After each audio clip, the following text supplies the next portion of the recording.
For a long time in the home run derby, the Dodgers were kind of like me in high school with girls, unlucky in love. Jock Peterson changed their fates back in 2015. Since then, the Dodgers have put up pretty respectable performances. But now, as of 2024, the Dodgers have a home run derby champion. It's Teoscar Hernandez. My buddy Clint Pasillas is here with me to talk all about Teo and his awesome night. Let's get locked on Dodgers.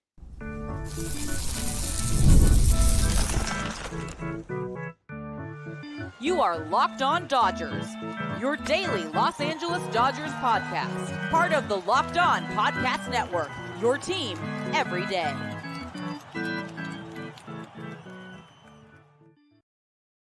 Hey, Dodger fans, this is Locked On Dodgers, part of the Locked On Podcast Network, your team every day.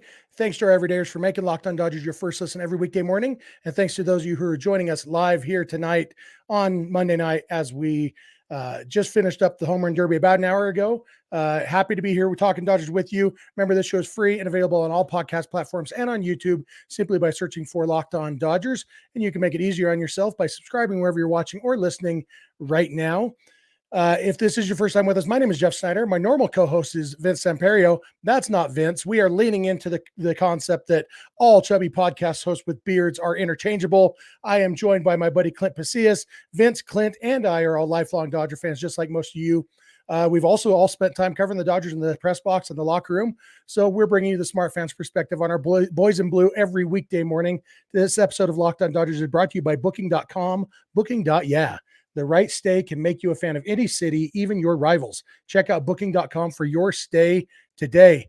And Clint, thank you, my friend, for hopping in with me on short notice. It's going to be a fun episode talking about the home run derby, and I just didn't want to talk to myself tonight, No, always happy to hang out with you, Jeff. I love talking baseball with you.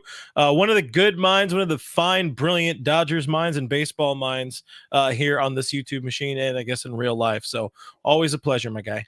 Well, speaking of brilliant minds, a lot of Rizzo tells me that you predicted that Teoscar Hernandez would win this home run derby. Is that correct?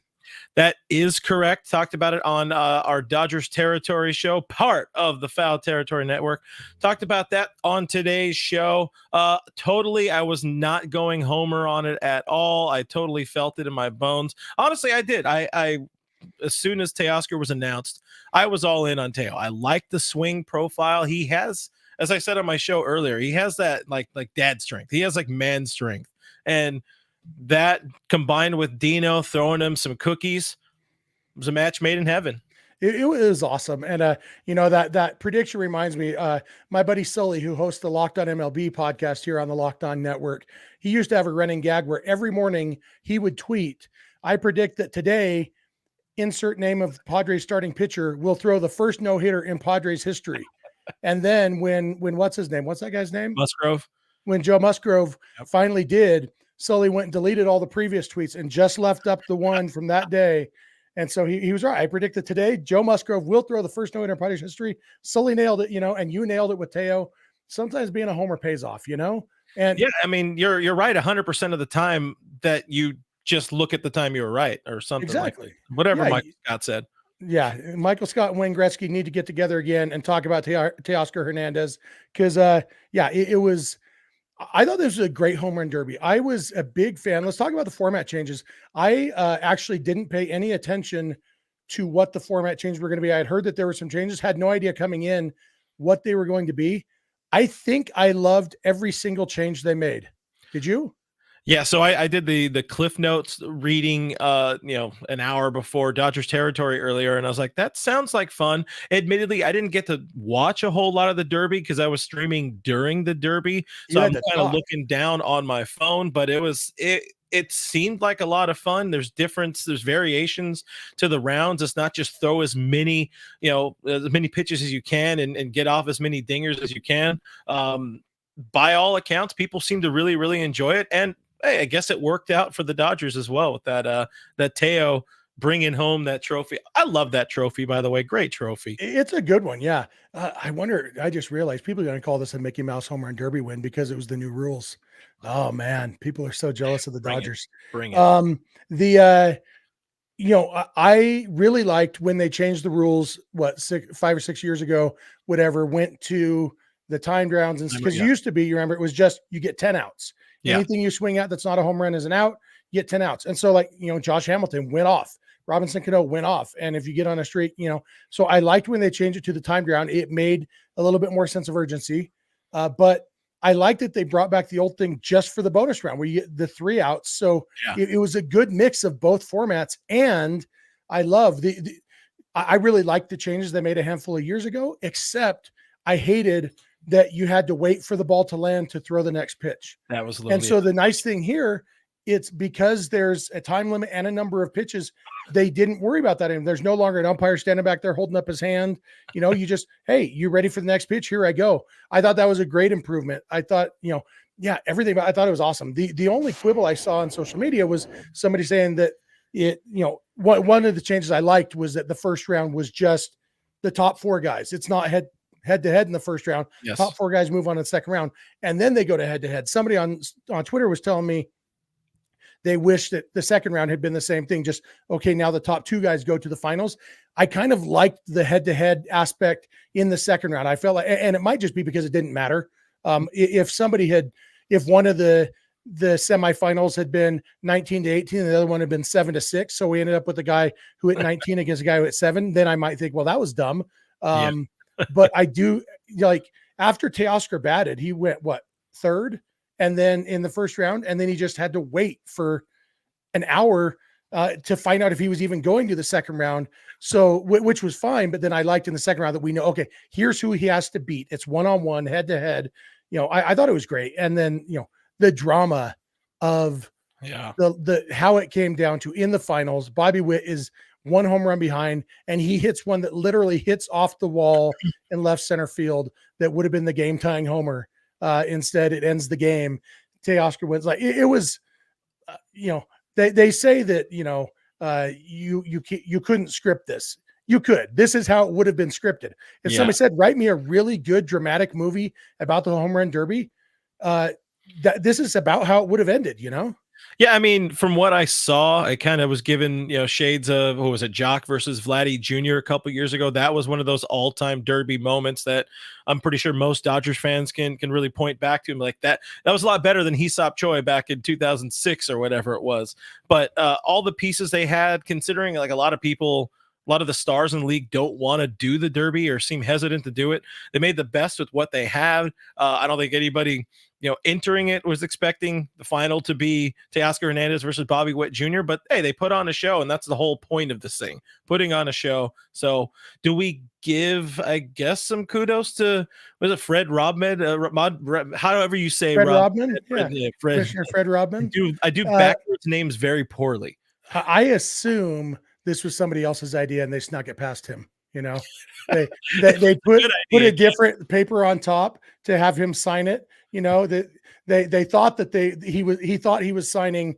Let's light all the players on fire in the middle of the game. That sounds good. I'll sign that. Even worse uniforms I'm in. They've learned how to slip good ideas past him without him noticing. We're going to come back in a minute. A lot more to talk about from this home run derby with me and Clint here. So everybody, thank you for being here. Thanks for being Locked On Dodgers, and keep it Locked On Dodgers. This episode of Locked On Dodgers is brought to you by FanDuel. Look, I love sports. I love them so much. I never want them to stop. But as the playoffs and the other sports wind down, we get fewer and fewer games. Now it's basically just baseball season. The sports just aren't sportsing like they do a lot of the rest of the year. But FanDuel lets us keep the sports going wherever we want. All we have to do is open the app and dream up bets anytime we are in the mood. And this summer, FanDuel is hooking up all customers with a boost or a bonus daily.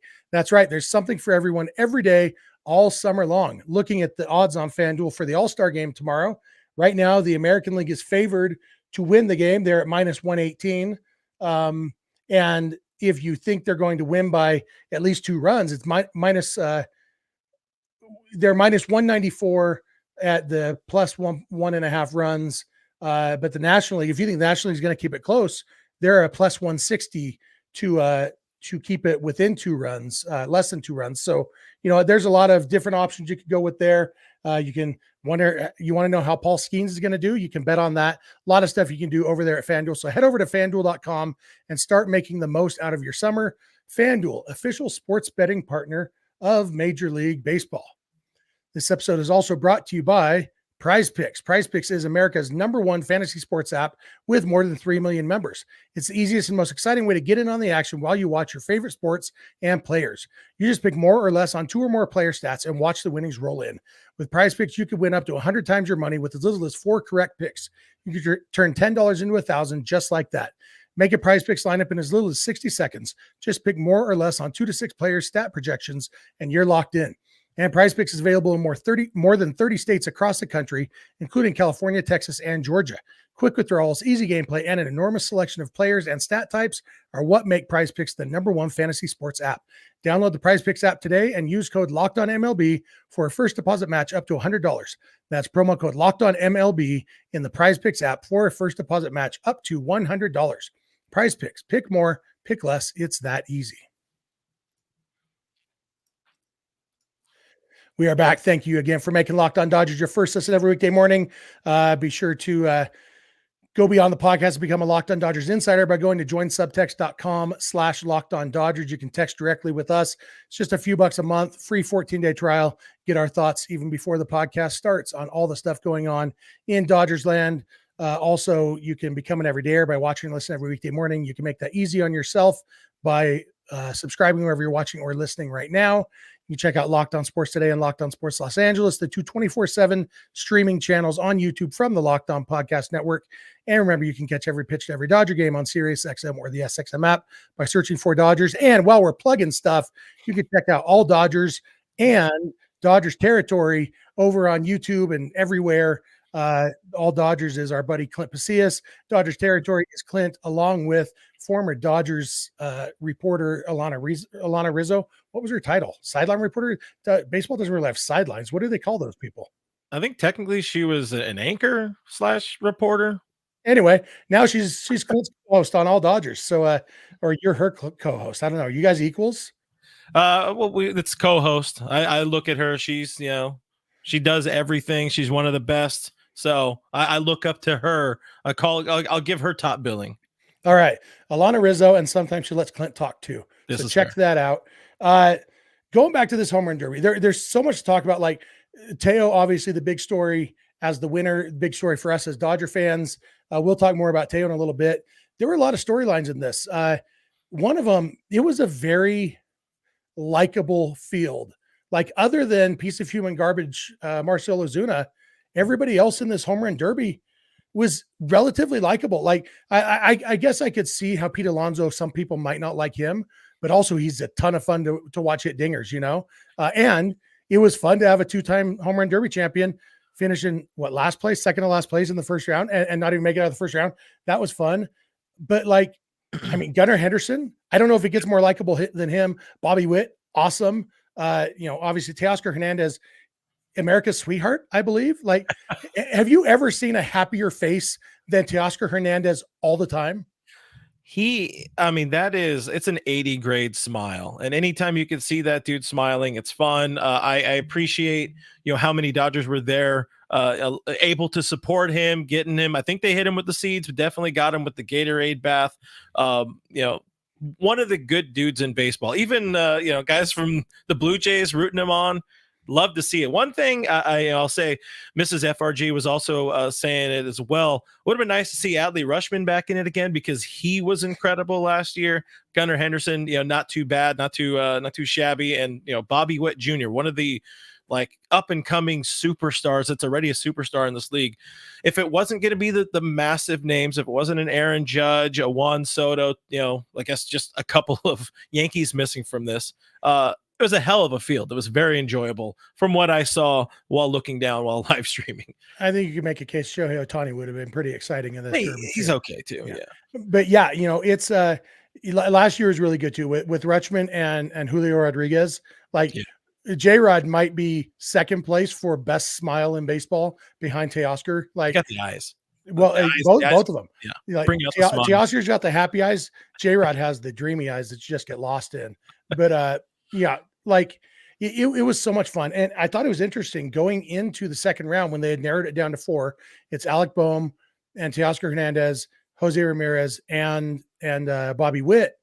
And looking at the betting odds that they showed on the screen, Teoscar was the biggest long shot of the 4 which I thought was interesting because Teoscar, I think, has the most power of those four. Yeah, like I said, he's got daddy strength. I think that's one of those memes. It's like, I was unfamiliar with your game. A lot of people probably throwing out online for that one. He's been one of the, even like when the Dodgers signed him, I fully admitted on the channel, it's like, this is one of those guys, you hear the name, you didn't know a lot about, kind of in obscurity for years with the Blue Jays, with the Mariners last year. So do we call this, Teoscar Hernandez's coming out party, I guess? Yeah, I mean, I don't know. We're Dodger fans. We watch all the Dodger games. I don't know how much Teo coming to the Dodgers has already increased his profile before this, because he is playing bigger games, more important games, more watched games, being teammates with, Shohei Ohtani, Mookie Betts, and Freddie Freeman will raise anybody's profile.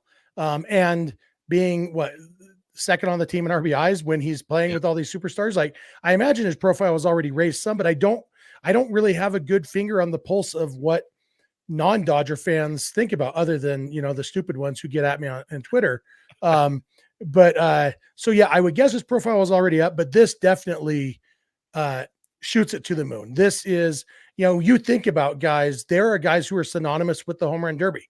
Josh Hamilton was already a superstar, but now, 16 years later, when you talk about Josh Hamilton, most people's first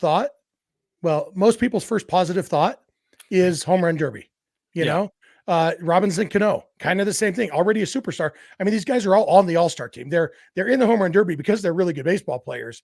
But Robinson Cano, your first positive thought is home run derby. Vlad Guerrero, Pete Alonso, all these guys, like, the home run derby makes them. And even guys, Josh Hamilton didn't win his home run derby. Justin Morneau won that year. Jock Peterson had kind of a big coming out party, but then he lost to Vlad Guerrero. So there's the home run derby can definitely raise a guy's profile for sure. Now, one of the things, if I can inject a question here, one of the things we often hear about, you're a co-host here, Clint, so. One of the things we often hear about with the home run derby is the potential of it damaging people's swings. Now, do you have any fear about Teoscar Hernandez, being different in the second half post derby? I mean, short answer, no. I think there is way too much evidence that there's no evidence of that the home run derby hurts your swing. There are plenty of guys who've been better after the home run derby, plenty of guys who've been worse. And most of the time, like, guys in the home run derby, a lot of the time they're in the home run derby because they played out of their head the first half of the season and hit a bunch of home runs. Yeah. And so, like, the example I used last week was Adam Duvall when he was in the home run derby. Yeah, he sucked after the home run derby. That's because he sucks. And he just hit a bunch of home runs. Clint didn't even remember Adam Duvall was in the home run derby. It might not have even been Adam Duvall. It might have been someone who's the same person as him. It might have been Tyler O'Neill, the same person as Adam Duvall. I don't know. They're all interchangeable, like chubby podcast hosts. But it's yeah. And so that's part of the reason I'm not worried about it. I do think Teo has had a really good first half of the season, and it's a long season. And so he might slump. He might not, though. It's not like he's played out of his head. He's, there's been struggles this first half too. So I expect Teo to be about the same player he was in the first half, in the second half of the season. And when you watch Teo swinging, it's not like he was up there swinging out of his shoes. No. It's easy power. That daddy strength comes easily to him. And so, when you watch those swings, it's like, I would be perfectly content. My issue with Teo is what pitches he chooses to swing at sometimes. If he's swinging at pitch in the strike zone, I would be perfectly content with him taking that swing we saw all night tonight in real games, because it was just a good, powerful swing.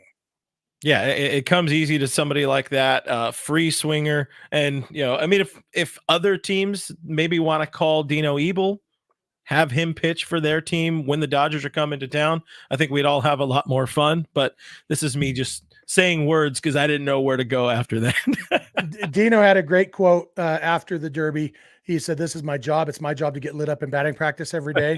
And he is good at it. Like, he is two-time champ.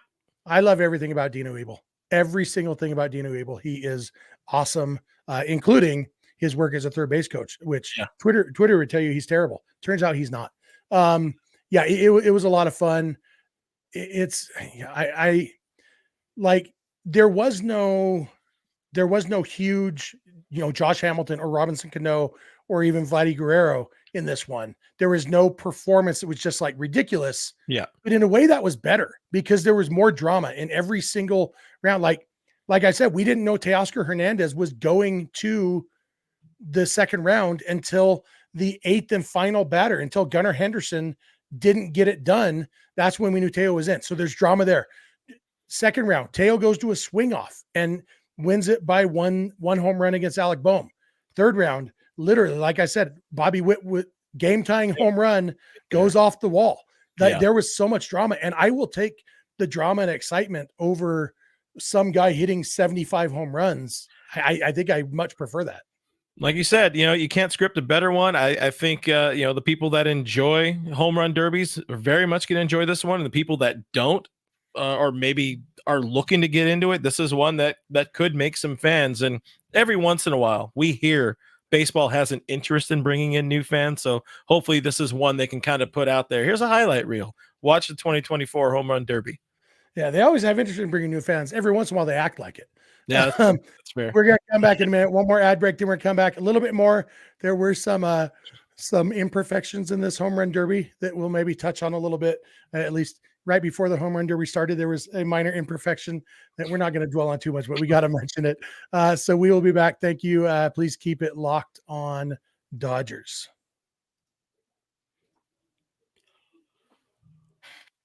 This episode of Locked On Dodgers is brought to you by Booking.com, Booking.yeah. With summer travel heating up, especially travel for baseball games, it's time to explore those U.S. cities you always secretly wanted to learn more about. Yes, we're talking about other teams' cities. With hotels, bed and breakfast, vacation rentals, resorts, and so much more on Booking.com, you might just find your perfect stay even in a rival team city. If a city has a big league team, it also has great places to stay. I personally have booked great hotels in nearly every MLB city in America. Minnesota is the only stadium I haven't been to, which means it's probably the only MLB city that I haven't stayed in a hotel for. And Booking.com makes that so much easier, from hotels that overlook stadiums like the wonderful one in Denver overlooking Coors Field to family-friendly resorts. Booking.com has so many choices across the U.S. for your summer travel this MLB season. The right stay can make you a fan of any U.S. city, even your rivals. Book today on Booking.com, on the site, or in the Booking.com app. Booking.com, Booking.yeah.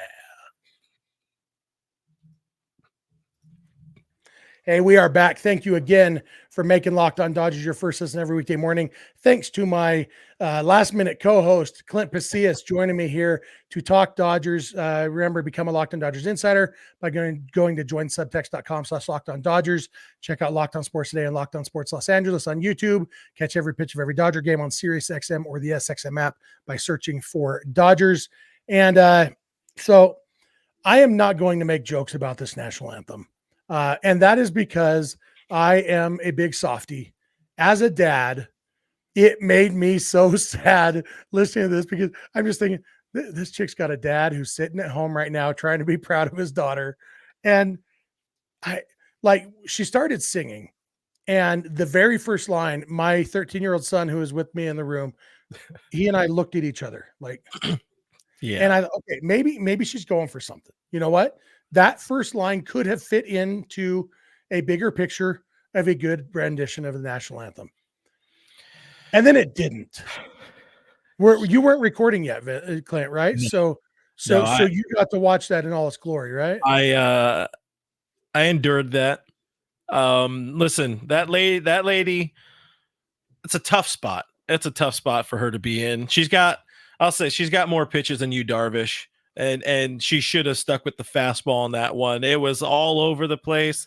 I don't know if it was nerves. I don't know if she was sick, some combination, but it was a wild ride. And, I think it's maybe in the conversation of like a top 3 worst performances of the what do they call that again? The All-Star banner or whatever the hell the song is called. I can't remember right now. The Star Spangled Banner. Yeah, national anthem.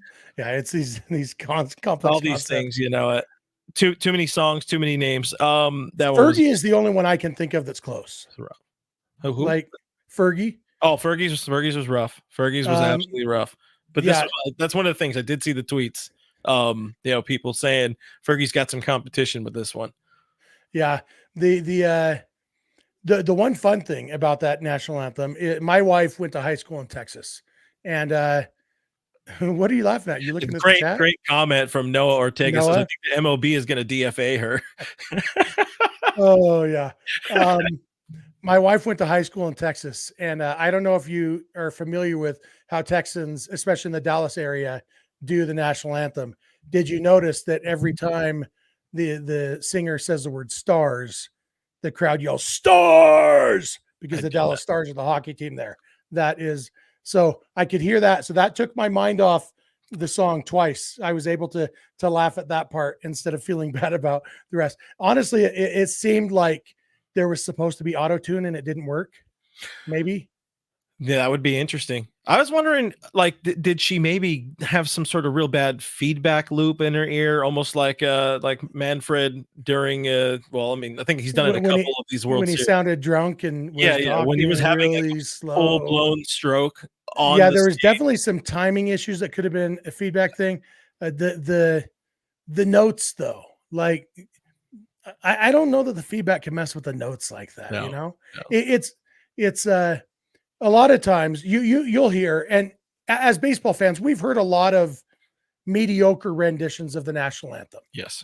Especially if you go to minor league games, like it is local people doing a mediocre job. So the fact that this one stands out when, you and I have probably heard 500 different people sing the national anthem in our lives, people of all different levels of experience and talent and Grammy nominations.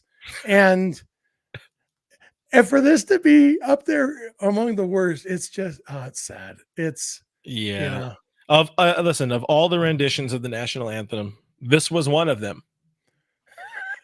I wondered, I actually texted Vince because Vince is there at the Derby. He was there in person, and Keith Williams Jr. I assume maybe that's who Pat's referring to here when he says we're spoiled with the anthem at Dodger Stadium. Keith is a superstar. Keith's rendition is my favorite.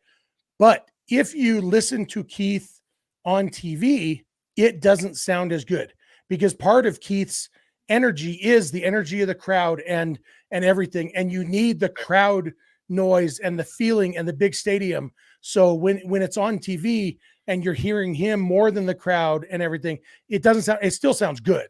You could tell that Keith can sing, doesn't sound as good. And so I texted Vince and I said, was it as bad in person as it was on TV? And he said, well, I don't know how bad it was on TV, but it definitely wasn't better in person.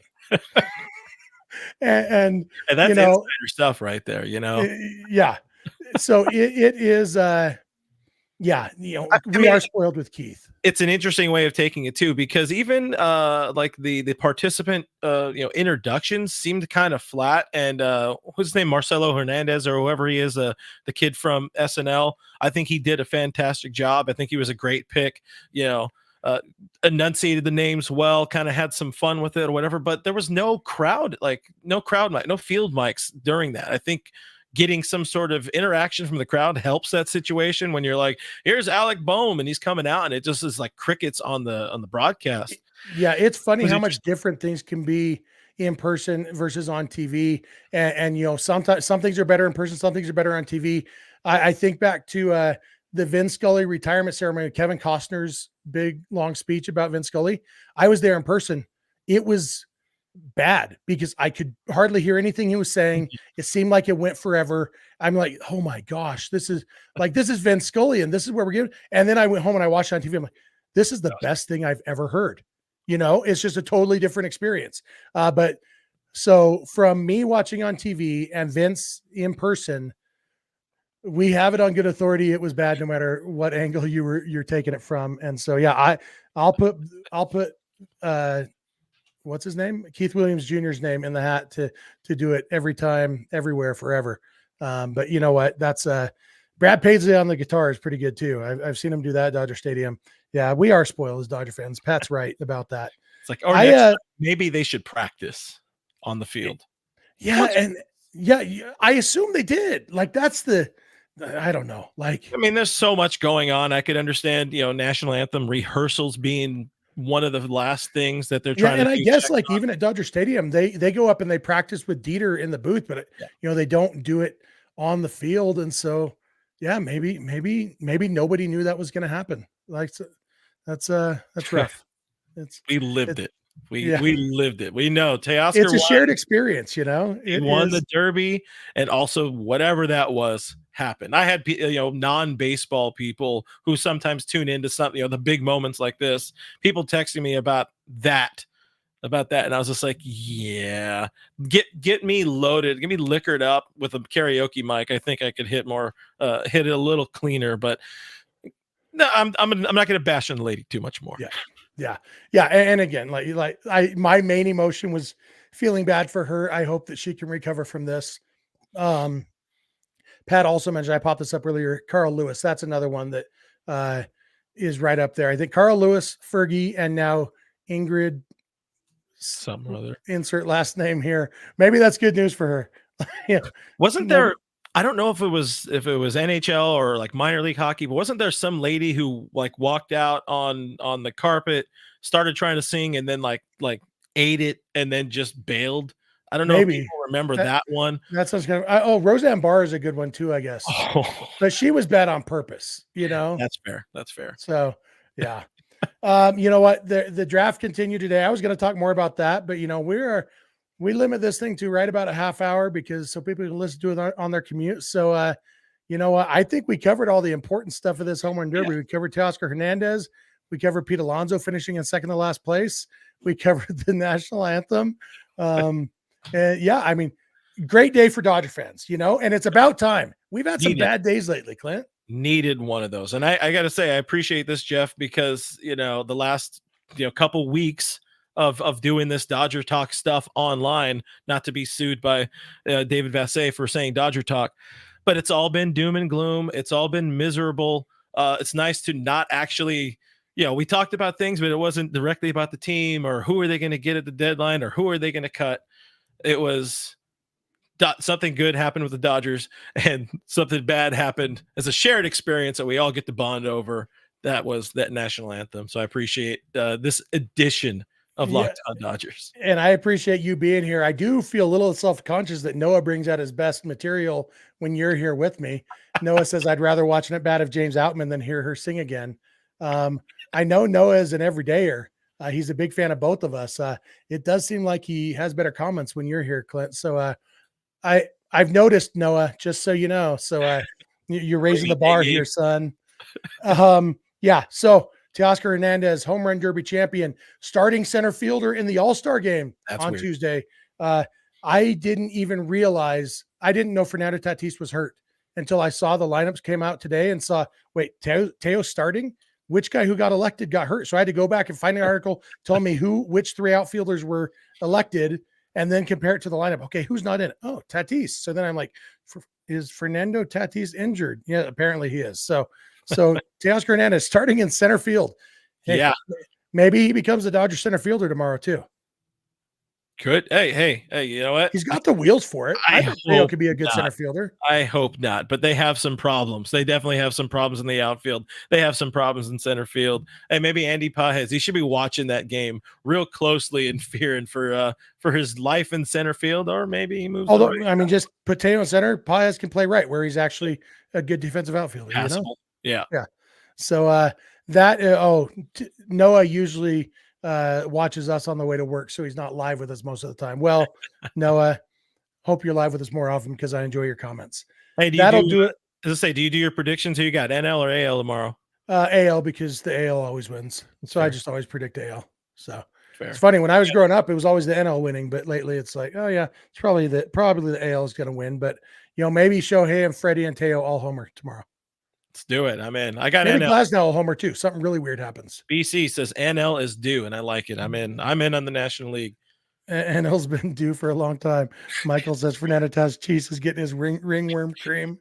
Oh man, I think that's a good one to end on. Thank you all for making Locked On Dodgers your first listen. Thanks for being an everydayer. If you're not an everydayer, it's easy to become one. Just watch or listen every weekday morning. You can make that easy on yourself by subscribing wherever you're watching or listening right now. Be sure to check out All Dodgers and Dodgers Territory on YouTube and everywhere else with Clint and Alana Rizzo.